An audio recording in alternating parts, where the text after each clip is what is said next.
की ज्यांना आर्थिक साक्षरता अजिबातच नसते किंवा खूप कमी आहे आणि ती असायला पाहिजे का। मला खूप जाणून घ्यायला आवडतील की तुमचं काय मत आहे, तुम्हाला किती ह्या सगळ्या गोष्टींबद्दल फायनान्शियल बजेट असतं आणि मग कसे रेट्स चेंज होतात आणि काय घडत असतं।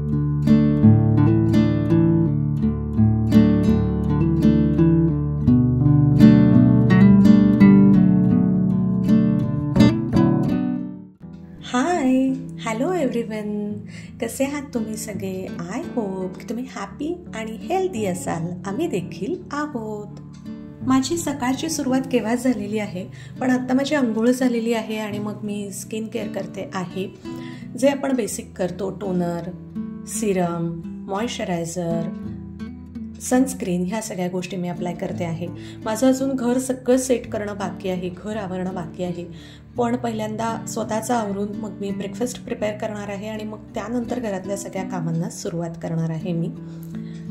जर तुम्ही पहिल्यांदा माझा व्हिडिओ बघत असाल तर व्हिडिओ शेवटपर्यंत नक्की बघा आणि आवडलाच तर सबस्क्राईब करायला विसरू नका आणि खूप आवडला तर लाईक पण करा। काय आवडलं हे कमेंट्स करून नक्की सांगा। मी एक आई म्हणून, बायको म्हणून, मुलगी म्हणून माझी जी लाईफ जर्नी आहे, माझी जी लाईफस्टाईल आहे ती सगळी इथे तुमच्यासोबत शेअर करते आहे माझ्या या चॅनलवरती। त्यामुळे अशा प्रकारचं जर कंटेंट तुम्हाला बघायला आवडणार असेल तर डेफिनेटली तुम्ही सबस्क्राईब करू शकता, कारण की तुम्हाला मी छान छान काहीतरी इथे नक्कीच मोटिवेशनल, इन्स्पिरेशनल आणि तुमच्या आयुष्यात तुम्ही रिलेट करू शकाल अशा गोष्टी देण्याचा, दाखवण्याचा नक्की प्रयत्न करीन। कसं आहे, आता बघा, आपण ज्या 30शी क्रॉस केलेल्या आपण सगळ्या ज्या मैत्रिणी आहोत, तर आपल्या लहानपणी ना एवढे स्किन केअरचे प्रॉडक्ट्स नव्हते जेवढे आता आपण आपल्या मुलांसाठी वापरतो बघा, बाळ असल्यापासून तेवढे आपल्या लहानपणी नव्हते, किंवा आपल्या टीन एजमध्ये पण एवढ्या गोष्टींचं एक्सपोजर आपल्याला नव्हतं, माहिती नव्हतं। त्याच्यामुळे आपल्यापैकी प्रत्येकीचीच अगदी जर दैवी देणगी असेल तरच स्किन खूप छान असेल, अदरवाईज प्रत्येकीला काही ना काहीतरी थोडेफार तरी स्किनचे इश्यूज, प्रॉब्लेम आहेतच पहिल्यापासून, आणि आता ते वय वाढत जातात, आपली स्ट्रेस लेवल वाढते, तसे असतातच। त्याच्यामुळे मग त्याच्यावरती आता आपण काय करू शकतो, तर ॲटलिस्ट आता इथून पुढे खराब होणार नाही आपली स्किन, यासाठी आपण काळजी घेऊ शकतो। आणि एक करायचं की कोणी सांगतंय म्हणून कुठलं तरी प्रॉडक्ट नाही वापरायचं। मी माझ्या आयुष्यात जे फॉलो करते, जे मला सूट होतं, मग त्याचा ब्रँड काय, त्याची किंमत किती, हे माझ्यासाठी मॅटर नाही करत। मला सूट काय होतं आहे, आणि बेसिक जे एक असतं ना की पॅराबेन फ्री, सल्फेट फ्री, एवढ्या बेसिक काही गोष्टी, अल्कोहोल फ्री वगैरे एवढ्या मी बघते, आणि मग बाकी जे मला सूट होतं ते मी विकत घेते आणि ते मी वापरते। कारण सतत आपण जर का कोणीतरी दाखवतंय, सांगतंय, अशा लोकांचं आपण जर का फॉलो करत जायला लागलो ना, तर मग स्किन जास्त खराब होऊ शकते असं मला वाटतं।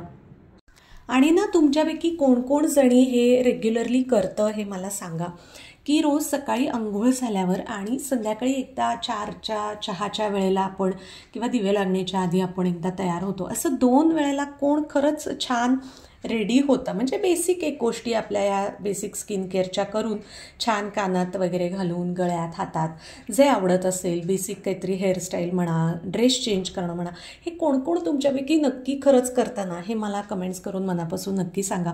की आपलं सतत फक्त गाऊनवरच असतात दिवसभर, आंघोळ झाली सकाळी की गाऊन, परत संध्याकाळी चेंज केला तरी दुसराच गाऊन, असं करतात, तर तुम्ही मला हे खरंच प्रामाणिकपणे सांगा, कारण की ह्या गोष्टीनं आपल्या घरात आपली काय व्हॅल्यू असते ना, ह्याच्यावरती पण खूप डिपेंड असतात, आणि ह्याच्यातून ना आपली मानसिकता, आपण स्वतःला किती किंमत देतो, हे सगळं खूप रिफ्लेक्ट होत असतं, हे सगळं खूप दिसत असतं, आणि त्याच्यावरूनच आपल्या घरातले जे सदस्य असतात ते पण आपली कशी किंमत ठेवतात, करतात, हे खूप डिपेंड असतं। खरं तर दिवसातून 2दाच मी चहा घेते, सकाळी एकदा आणि संध्याकाळी एकदा, पण आज माझी झोप व्यवस्थित झाली नाही आणि मला कंटिन्युअस झोप येते, म्हणजे आंघोळ करून सुद्धा, झाल्यावर सुद्धा मला झोप येते, कारण की काल खूप उकडत होतं, म्हणजे फॅनच्या वाऱ्याने पण नव्हतंच बरं वाटत, आणि काल खिडकीतून पण अजिबात वारा येत नव्हतं, नाहीतर आमच्याकडे येतं बऱ्याचदा खिडकीतून रात्री थोडंसं वारं, त्यामुळे ना उकाड्याने झोप नाही झाली। म्हणलं आता अजून एक पुन्हा आलं गवती चहाचा चहा घेऊया, तर थोडंसं तरतरी वाटेल, बरं वाटेल, कारण की आत्ता ही वेळ काही झोपण्याची नसते, असं कुठल्या तरी चुकीच्या वेळेला झोपलं की सगळं आपलं स्केड्यूल बिघडून जातं। आणि मग एकीकडे ना मी ब्रेकफास्टची पण तयारी करते आहे, आज मी करणार आहे शेवयांचा उपमा, तर आज काही मी त्याची तुम्हाला रेसिपी देत नाही आहे. तर बऱ्याचदा मी देत असते छोट्या छोट्या काही ना काहीतरी रेसिपीज तुमच्याबरोबर शेअर करत असते, पण आज नाही देणार आहे. कारण तुम्ही बघता पण मग मला कमेंट्समध्ये सांगतच नाही की तुम्ही ही बघितली का रेसिपी, तुम्हाला आवडली का, किंवा तुम्ही काही वेगळ्या पद्धतीने करता का, किंवा मी अजून काही वेगळं करू शकते का, हे काहीच कमेंट्समध्ये सांगत नाही. त्याच्यामुळे प्लीज कमेंट्समध्ये सांगत चला. सो मलाही बदल करता येतील माझ्या आयुष्यामध्ये, चांगले काही सुधारणा होतील, आणि तुम्हाला काही नवीन कळत असेल तर हेही मला समजेल की माझं काहीतरी नवीन मी तुमच्यापर्यंत पोहोचवते आहे ना. तर आता इकडे एकीकडे माझ्या आईचाही फोन आला होता आणि मग फोनवर बोलता बोलता मी आता ब्रेकफास्ट करणार आहे, चहा पण घेणार आहे. आणि वेणूचं लक्ष सध्या थोडंसं जास्त टी व्हीमध्ये गेलं आहे, पण थोडं सध्या मी तिला रिलॅक्स ठेवलेलं आहे.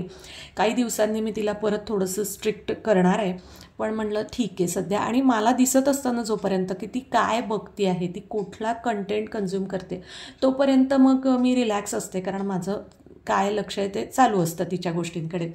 पण फक्त एवढंच आहे की ते खाताना ती बघते ते मला एवढं आवडत नाही, फारसं पटत नाही. त्याच्यासाठी मी तिला सारखी बोलत असते की गरम गरम खात जा तर अंगी लागतं, खाऊन झाल्यावर बघ हवं तर, पण ते पटत नाही. आणि तिचं कसं आहे ना, त्यावेळेला सांगितलं ना तर तिची जरा जास्त चिडचिड होते, आणि मग ती जे करते ना ते पण ती चिडचिडीत करते, आणि मग एस्पेशली खाण्याच्या वेळेला मग ते अजून अंगी लागत नाही असं होतं.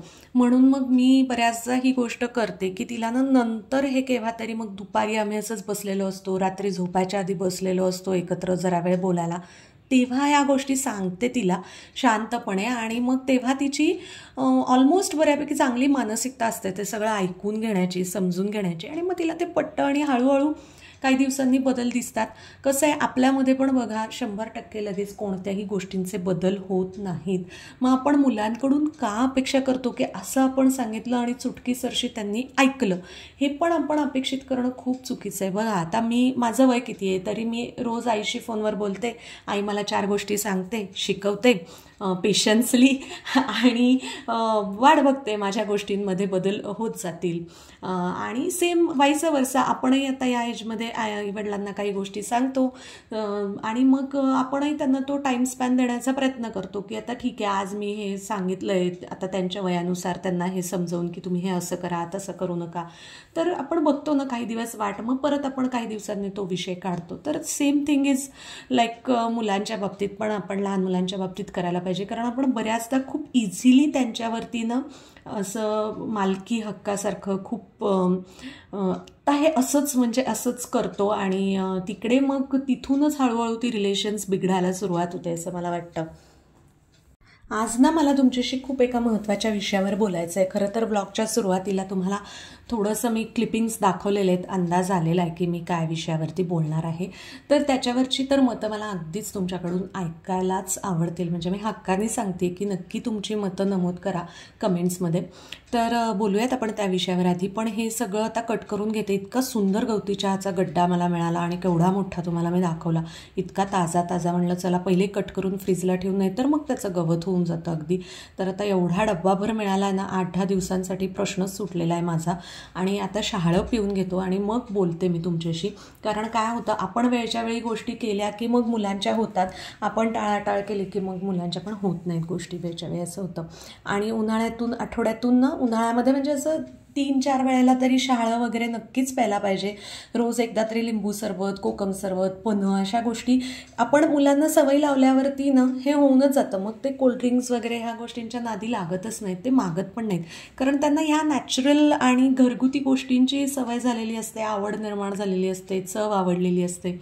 आणि मग ते आपलंही काम सोपं होतं, आपणही टेन्शन फ्री राहतो आणि सगळंच होऊन जातं, हायड्रेटेड राहणं वगैरे.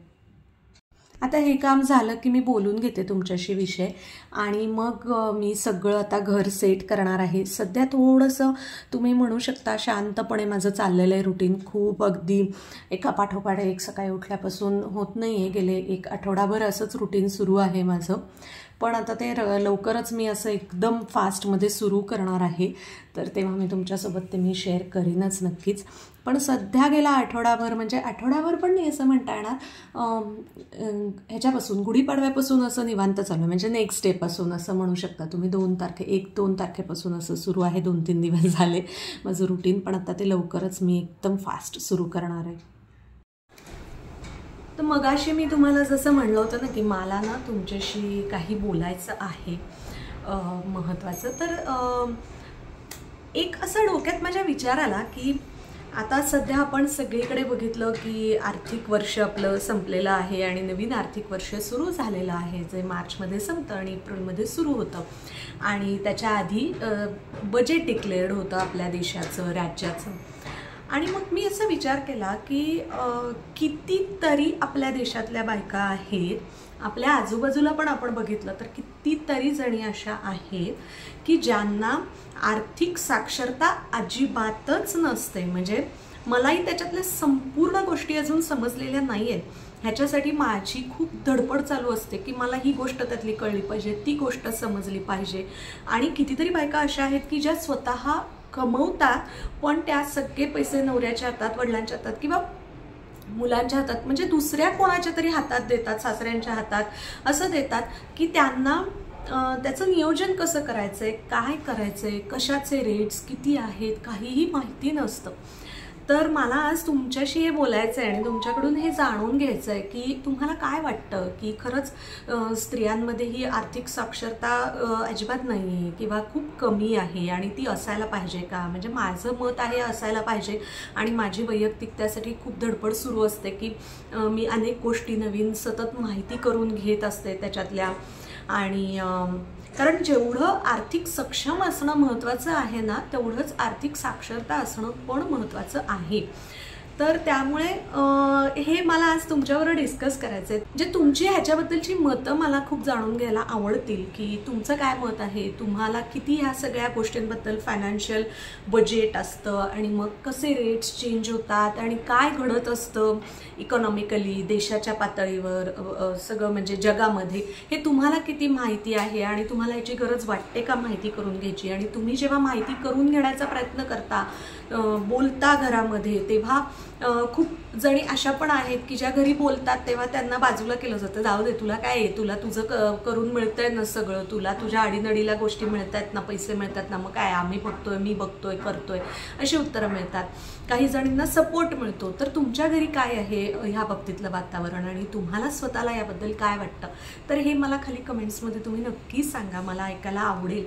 आणि आपण एकमेकांना ह्याच्यातून आपल्या सगळ्या या मैत्रिणींना बघणाऱ्या साक्षर करण्याचा, आर्थिक साक्षर करण्याचा प्रयत्न करूयात. तर चला ह्या नोटवरती ह्या व्लॉगमध्ये मी आता इथेच थांबते.